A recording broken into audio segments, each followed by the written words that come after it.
أعوذ بالله من الشيطان الرجيم. بسم الله الرحمن الرحيم. سيقول السفهاء من الناس ما ولاهم عن قبلتهم التي كانوا عليها قل لله المشرق والمغرب يهدي من يشاء إلى صراط مستقيم. وكذلك جعلناكم أمة وسطا لتكونوا شهداء على الناس ويكون الرسول عليكم شهيدا. وما جعلنا القبلة التي كنت عليها إلا لنعلم من يتبع الرسول ممن ينقلب على عقبيه وإن كانت لكبيرة إلا على الذين هدى الله وما كان الله ليضيع إيمانكم إن الله بالناس لرؤوف رحيم. قد نرى تقلب وجهك في السماء فلنولينك قبلة ترضاها فول وجهك شطر المسجد الحرام وحيث ما كنتم فولوا وجوهكم شطره وإن الذين أوتوا الكتاب ليعلمون أنه الحق من ربهم وما الله بغافل عما يعملون. ولئن أتيت الذين أوتوا الكتاب بكل آية ما تبعوا قبلتك وما أنت بتابع قبلتهم وما بعضهم بتابع قبلة بعض. ولئن اتبعت أهواءهم من بعد ما جاءك من العلم إنك إذا لمن الظالمين. الذين آتيناهم الكتاب يعرفونه كما يعرفون أبناءهم وإن فريقا منهم ليكتمون الحق وهم يعلمون. الحق من ربك فلا تكونن من الممترين. ولكل وجهة هو موليها فاستبقوا الخيرات أينما تكونوا يأت بكم الله جميعا إن الله على كل شيء قدير. ومن حيث خرجت فول وجهك شطر المسجد الحرام وإنه للحق من ربك وما الله بغافل عما تعملون. ومن حيث خرجت فول وجهك شطر المسجد الحرام وحيث ما كنتم فولوا وجوهكم شطره لئلا يكون للناس عليكم حجة إلا الذين ظلموا منهم فلا تخشوهم واخشوني ولأتم نعمتي عليكم ولعلكم تهتدون. كما أرسلنا فيكم رسولا منكم يتلو عليكم آياتنا ويزكيكم ويعلمكم الكتاب والحكمة ويعلمكم ما لم تكونوا تعلمون. فاذكروني أذكركم واشكروا لي ولا تكفرون. يا أيها الذين آمنوا استعينوا بالصبر والصلاة إن الله مع الصابرين. ولا تقولوا لمن يقتل في سبيل الله أموات بل أحياء ولكن لا تشعرون. ولنبلونكم بشيء من الخوف والجوع ونقص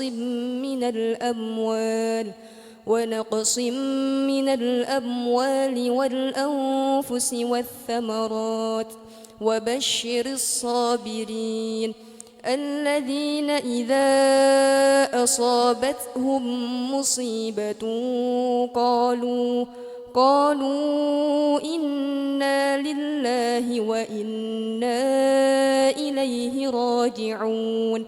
أولئك عليهم صلوات من ربهم ورحمة وأولئك هم المهتدون.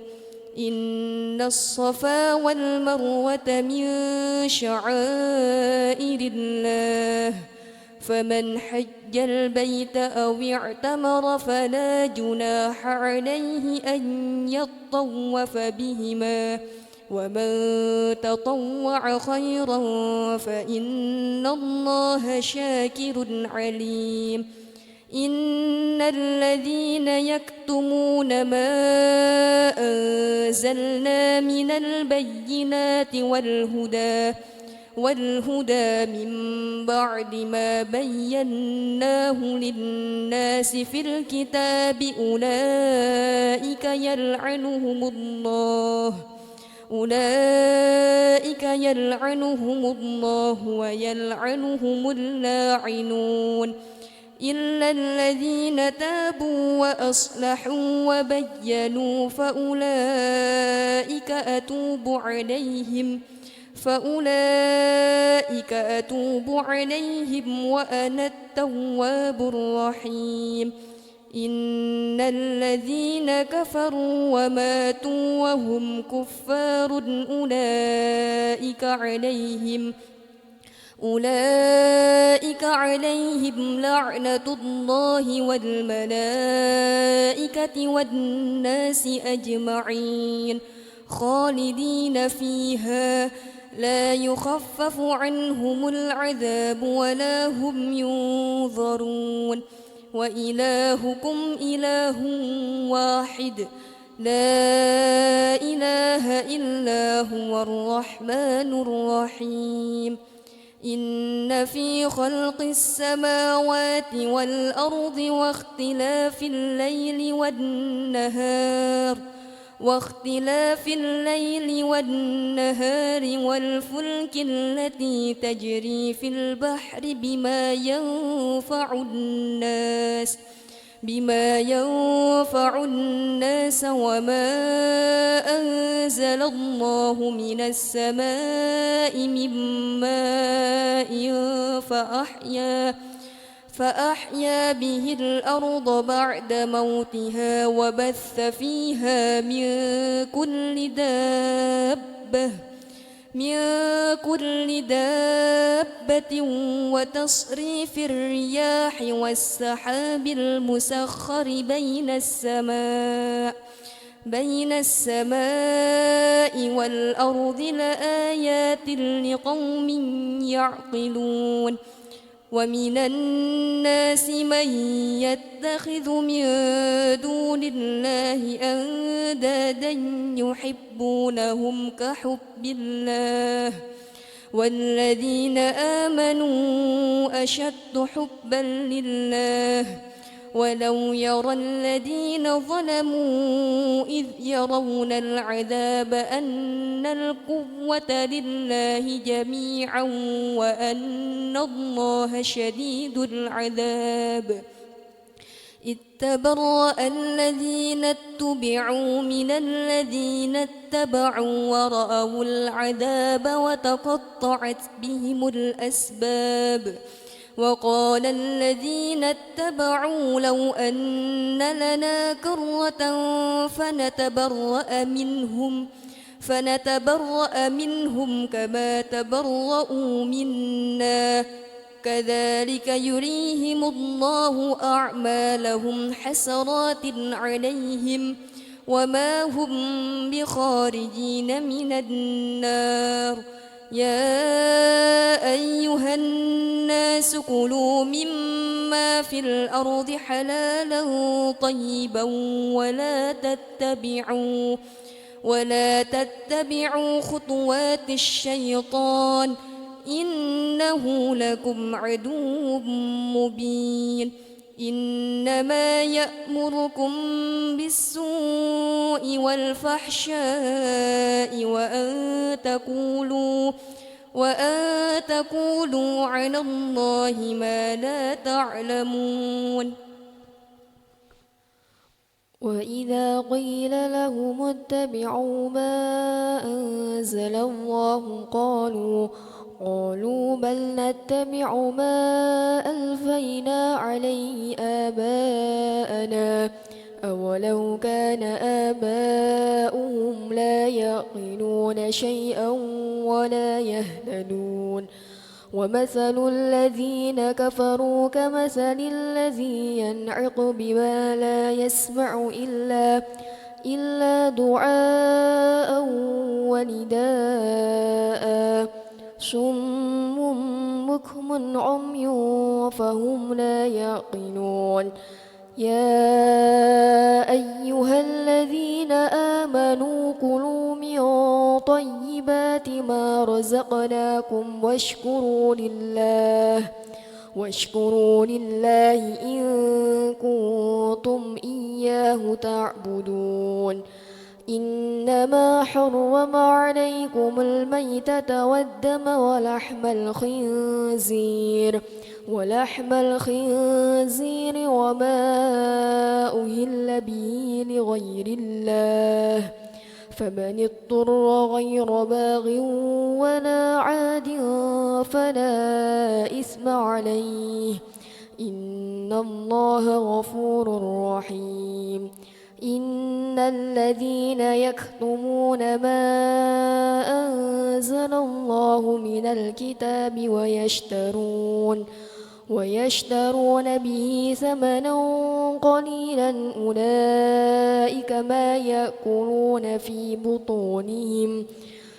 بطونهم إلا النار ولا يكلمهم الله يوم القيامة ولا يزكيهم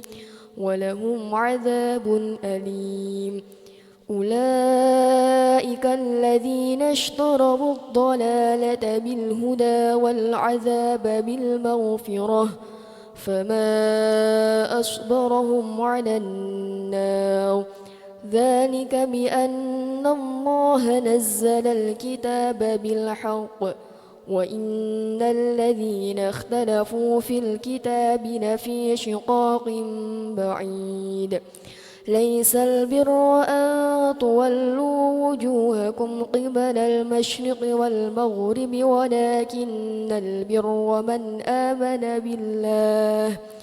ولكن البر من آمن بالله واليوم الآخر والملائكة والكتاب والنبيين وآتى المال على حبه ذوي القربى واليتامى والمساكين وابن السبيل والسائلين وفي الرقاب وأقام الصلاة وآتى الزكاة والموفون بعهدهم إذا عاهدوا والصابرين في البأساء والضراء وحين البأس أولئك الذين صدقوا وأولئك هم المتقون يا أيها الذين آمنوا كتب عليكم القصاص في القتلى الحر بالحر والعبد بالعبد والأنثى بالأنثى فمن عفي له من أخيه شيء فاتباع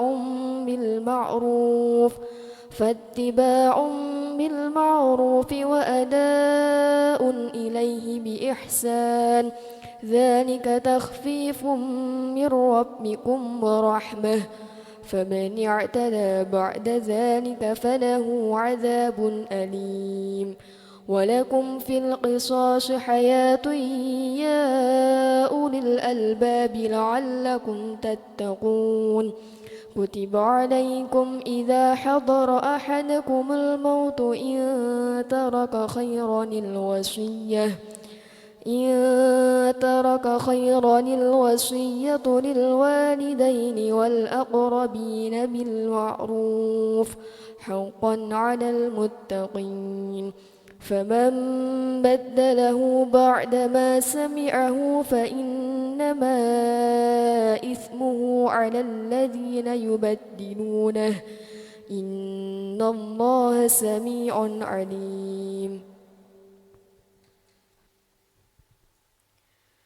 فمن خاف من موص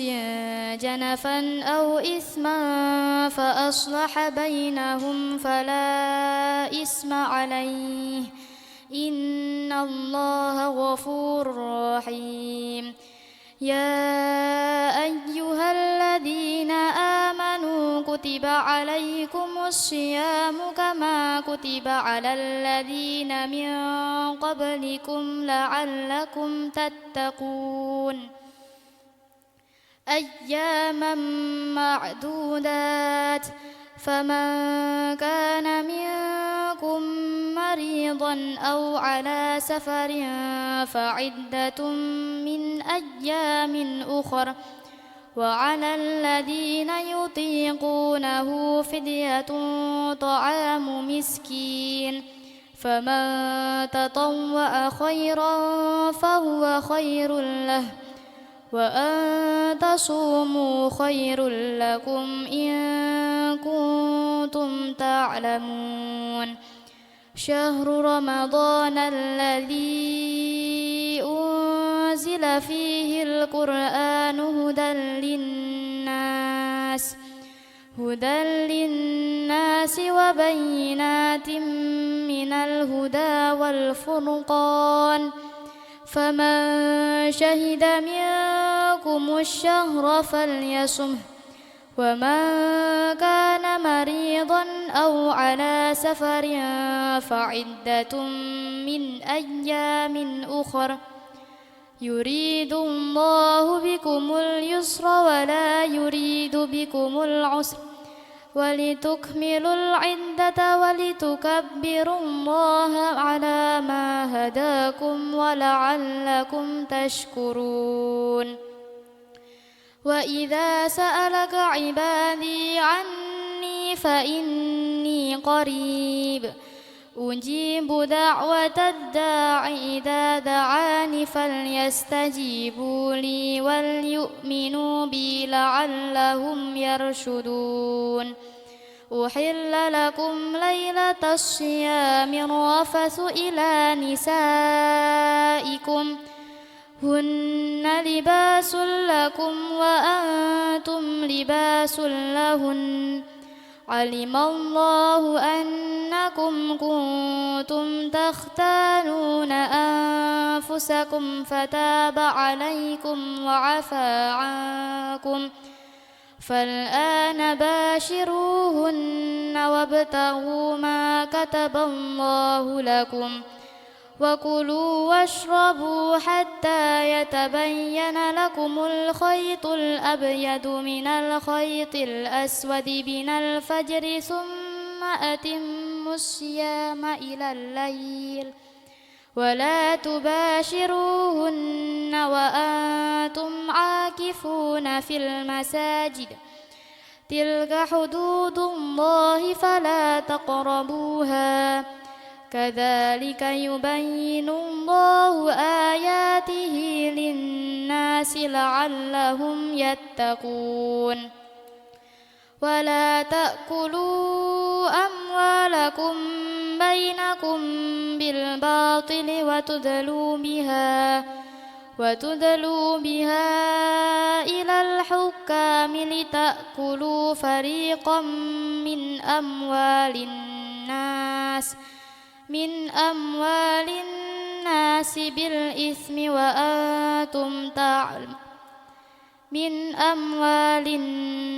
بالإثم وأنتم تعلمون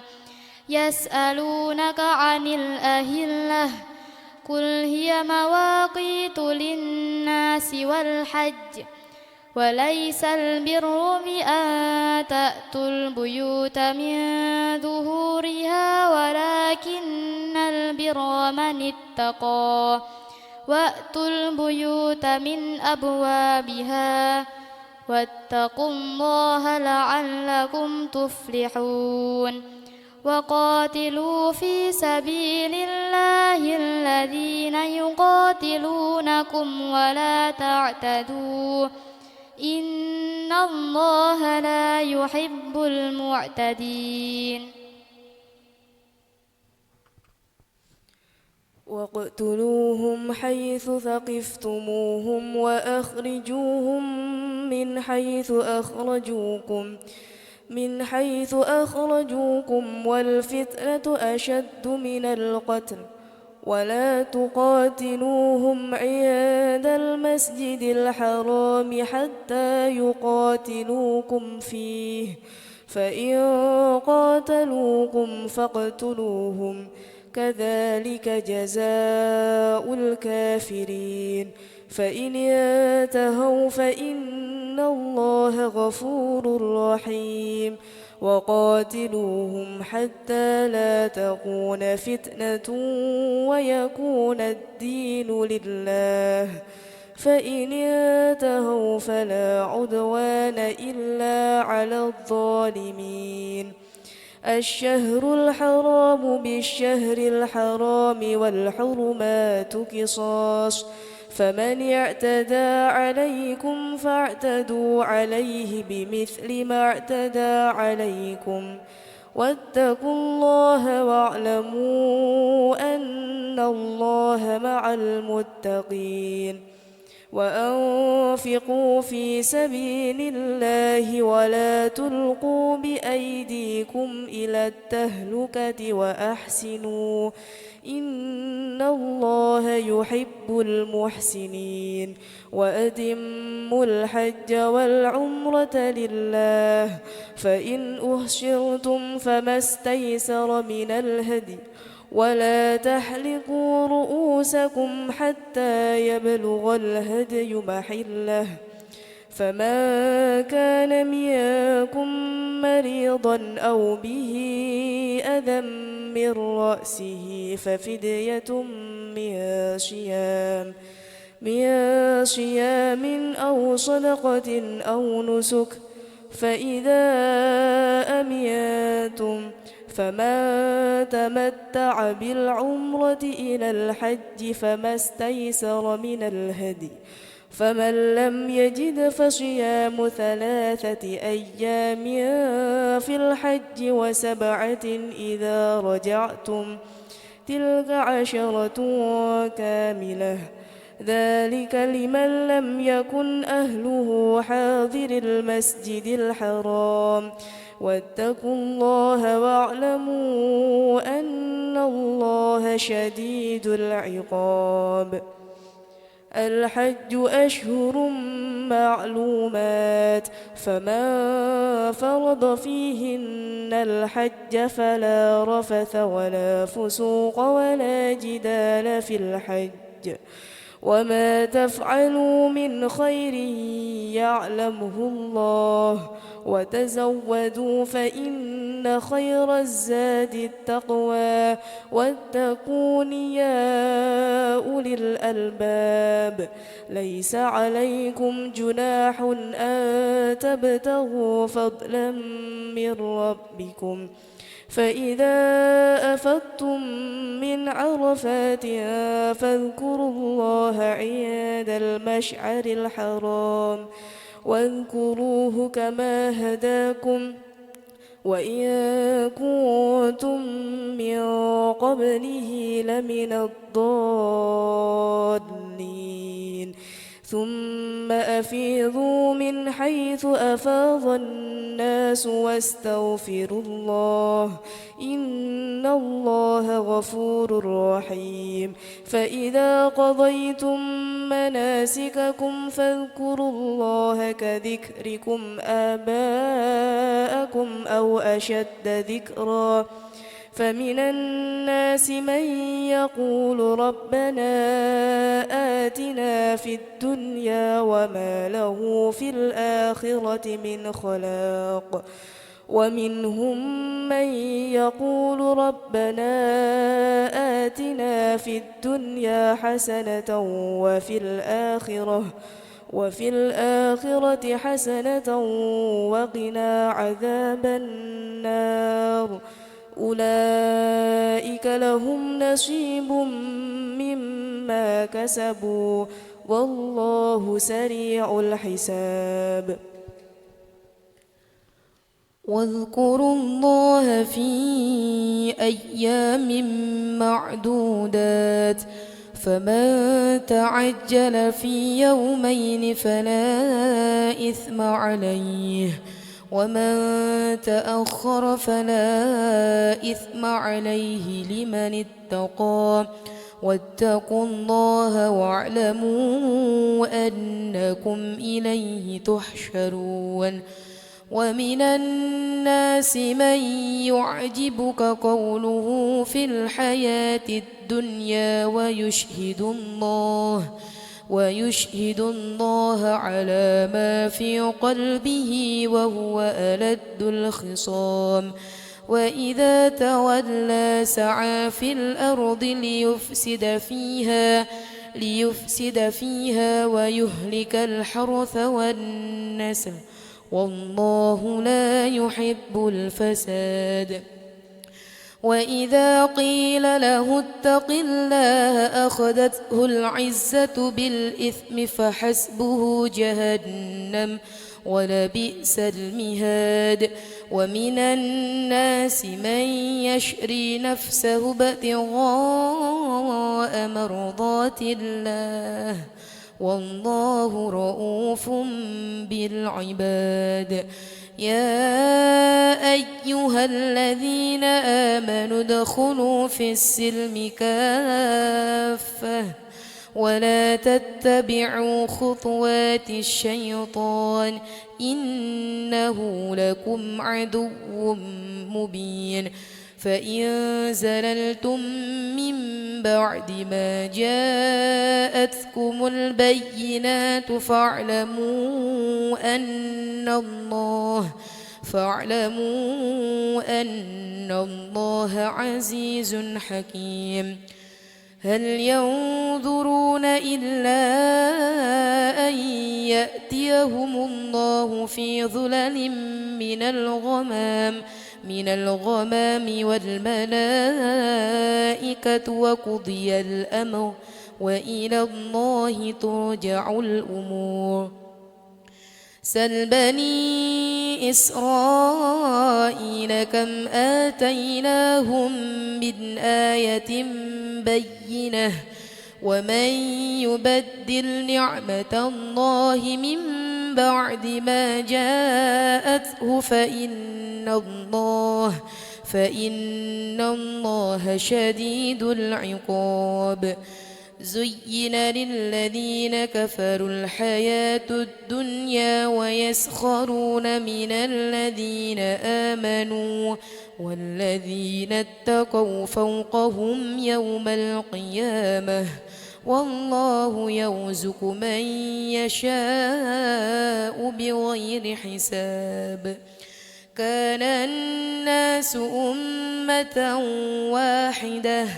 فبعث الله النبيين مبشرين ومنذرين وأنزل معهم الكتاب بالحق ليحكم بين الناس فيما اختلفوا فيه وما اختلف فيه إلا الذين أوتوه من بعد ما جاءتهم البينات بغيا بينهم فهدى الله الذين آمنوا لما اختلفوا فيه من الحق بإذنه والله يهدي من يشاء إلى صراط مستقيم أم حسبتم أن تدخلوا الجنة ولما يأتكم مثل الذين خلوا من قبلكم مستهم البأساء والضراء وزلزلوا حتى يقول الرسول والذين آمنوا معه متى نصر الله ألا إن نصر الله قريب يسألونك ماذا ينفقون قل ما أنفقتم من خير فللوالدين والأقربين واليتامى والمساكين وابن السبيل وما تفعلوا من خير فإن الله به عليم كتب عليكم القتال وهو كره لكم وعسى أن تكرهوا شيئا وهو خير لكم وعسى أن تحبوا شيئا وهو شر لكم والله يعلم وأنتم لا تعلمون يسألونك عن الشهر الحرام قتال فيه قل قتال فيه كبير وصد عن سبيل الله وكفر به والمسجد الحرام وإخراج أهله منه أكبر عند الله والفتنة أكبر من القتل ولا يزالون يقاتلونكم حتى يردوكم عن دينكم إن استطاعوا ومن يرتد منكم عن دينه فيمت وهو كافر فأولئك حبطت أعمالهم في الدنيا والآخرة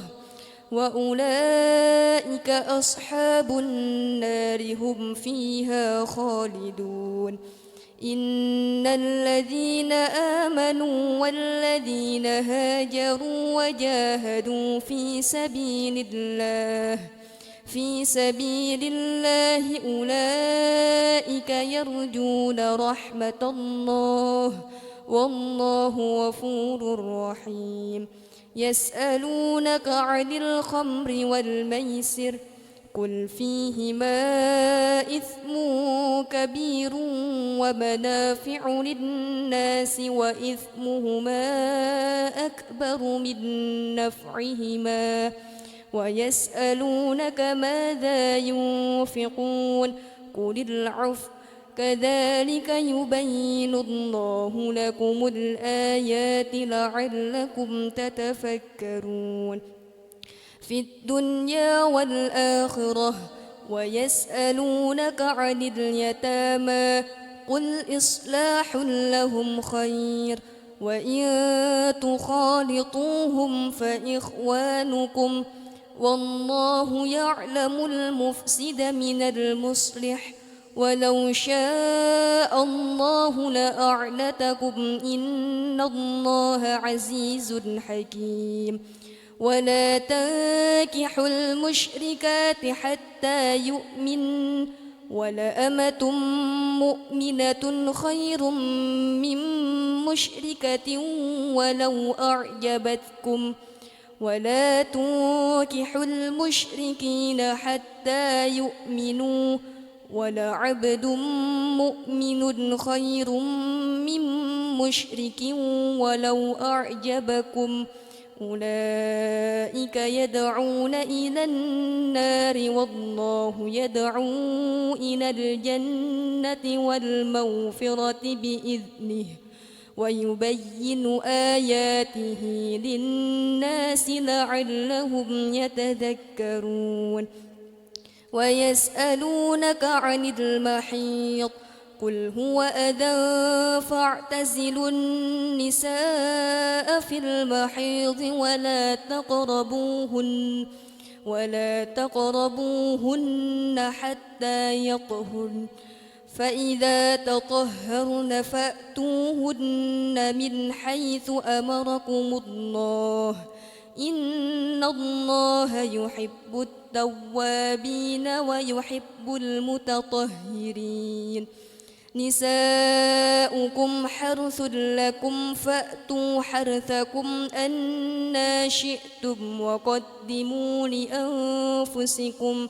واتقوا الله واعلموا أنكم ملاقوه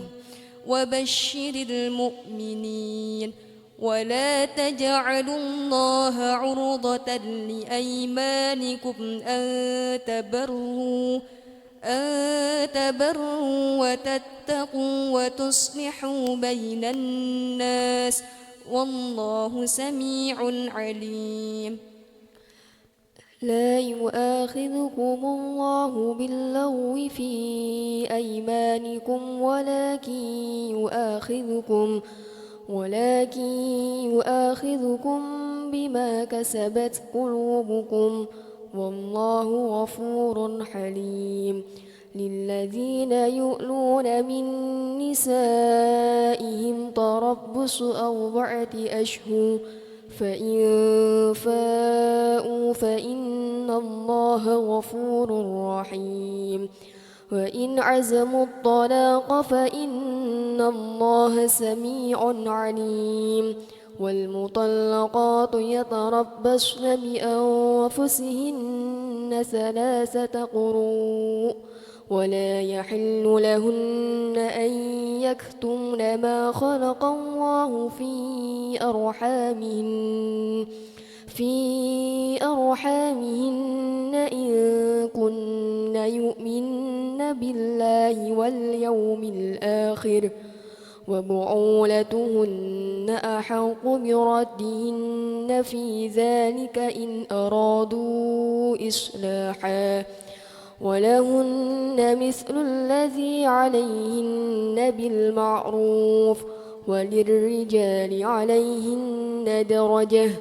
والله عزيز حكيم الطلاق 2 فإمساك بمعروف أو تسريح بإحسان ولا يحل لكم أن تأخذوا مما آتيتموهن شيئا إلا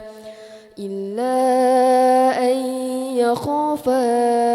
ألا يقيما حدود الله فإن خفتم ألا يقيما حدود الله فلا جناح عليهما فيما افتدت به تلك حدود الله فلا تعتدوها ومن يتعد حدود الله فأولئك هم الظالمون فإن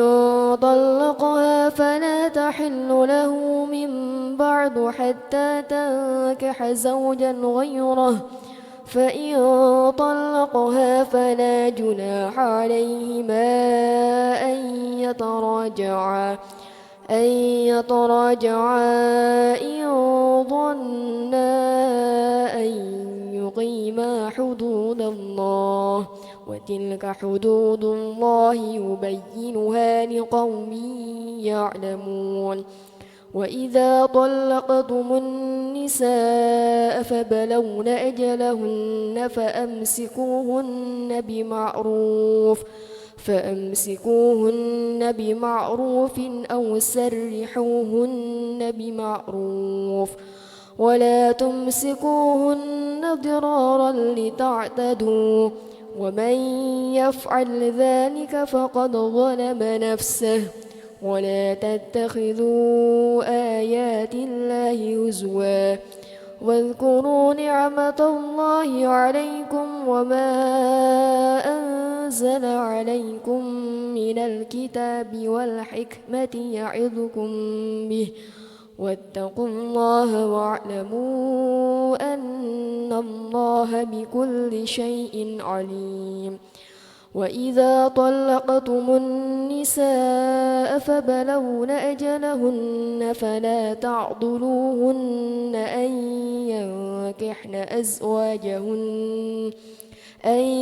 ينكحن أزواجهن إذا تراضوا بينهم بالمعروف ذلك يوعظ به من كان منكم يؤمن بالله واليوم الآخر ذلكم أزكى لكم وأطهر والله يعلم وأنتم لا تعلمون والوالدات يرضعن أولادهن حولين كاملين لمن أراد أن يتم الرضاعة وعلى المولود له رزقهن وكسوتهن بالمعروف لا تكلف نفس إلا وسعها لا تضار والدة بولدها ولا مولود له بولده وعلى الوارث مثل ذلك فإن أرادا فصالا عن تراض منهما وتشاور فلا جناح عليهما وإن أردتم أن تسترضعوا أولادكم فلا جناح عليكم إذا سلمتم ما آتيتم بالمعروف واتقوا الله واعلموا أن الله بما تعملون بصير والذين يتوفون منكم ويذرون أزواجا يتربصن بأنفسهن 4 أشهر وعشرا فإذا بلغن أجلهن فلا جناح عليكم فيما فعلن في أنفسهن بالمعروف والله بما تعملون خبير ولا جناح عليكم فيما عرضتم به من خطبة النساء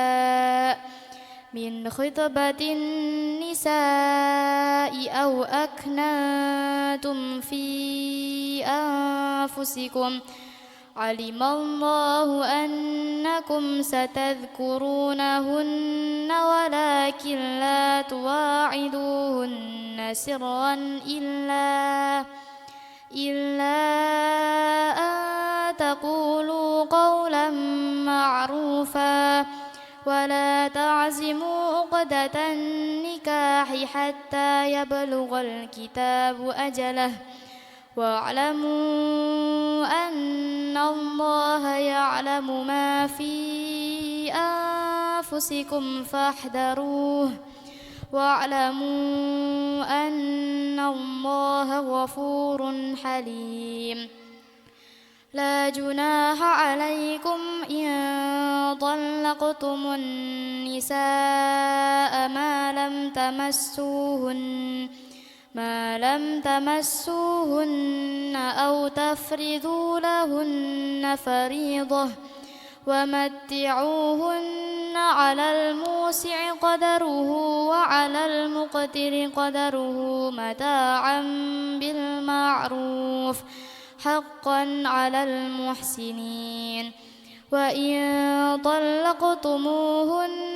من قبل أن تمسوهن وقد فرضتم لهن فريضة فنصف ما فرضتم إلا أن يعفون أو يعفو الذي بيده عقدة النكاح وأن تعفوا أقرب للتقوى ولا تنسوا الفضل بينكم إن الله بما تعملون بصير حافظوا على الصلوات والصلاة الوسطى وقوموا لله قانتين فإن خفتم فرجالا أو ركبانا فإذا أمنتم فاذكروا الله كما علمكم ما لم تكونوا تعلمون والذين يتوفون منكم ويذرون أزواجا وصية لأزواجهم متاعا إلى الحول غير إخراج فإن خرجن فلا جناح عليكم فيما فعلن في أنفسهن من معروف والله عزيز حكيم وللمطلقات متاع بالمعروف حقا على المتقين كذلك يبين الله لكم آياته لعلكم تعقلون ألم تر إلى الذين خرجوا من ديارهم وهم ألوف حذر الموت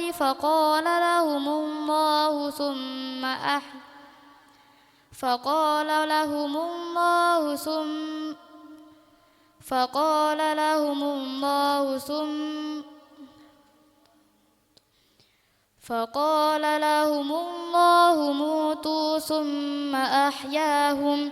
إن الله لذو فضل على الناس ولكن أكثر الناس لا يشكرون وقاتلوا في سبيل الله واعلموا أن الله سميع عليم من ذا الذي يقرض الله قرضا حسنا فيضاعفه له أضعافا كثيرة والله يقبض ويبسط وإليه ترجعون ألم تر إلى الملأ من بني إسرائيل من بعد موسى إذ قالوا لنبي له مبعث لنا ملكا نقاتل في سبيل الله قال هل عسيتم إن كتب عليكم القتال ألا تقاتلوا قالوا وما لنا ألا نقاتل في سبيل الله وقد أخرجنا من ديارنا وأبنائنا فلما كتب عليهم القتال تولوا إلا قليلا منهم والله عليم بالظالمين وقال لهم نبيهم إن الله قد بعث لكم طالوت ملكا قالوا أنى يكون له الملك علينا ونحن أحق بالملك منه ولم يؤت سعة من المال قال إن الله اصطفاه عليكم وزاده بسطة في العلم والجسم والله يؤتي ملكه من يشاء والله واسع عليم وقال لهم نبيهم إن آية ملكه أن يأتيكم التابوت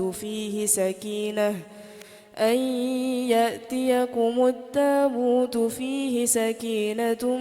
من ربكم وبقية مما ترك آل موسى وآل هارون تحمله الملائكة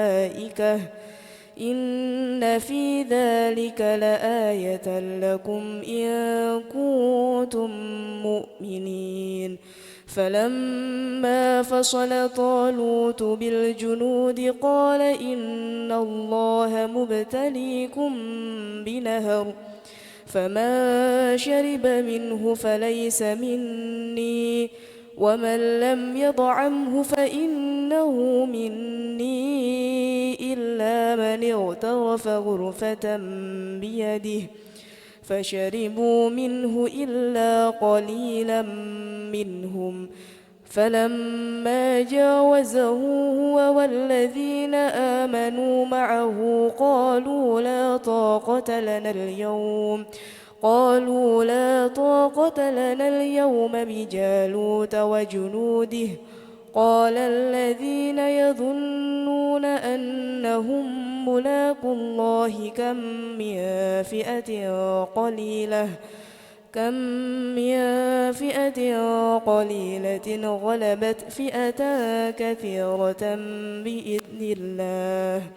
والله مع الصابرين ولما برزوا لجالوت وجنوده قالوا ربنا أفرغ علينا صبرا وثبت أقدامنا وانصرنا على القوم الكافرين فهزموهم بإذن الله وقتل داود جالوت وآتاه الله الملك والحكمة وعلمه مما يشاء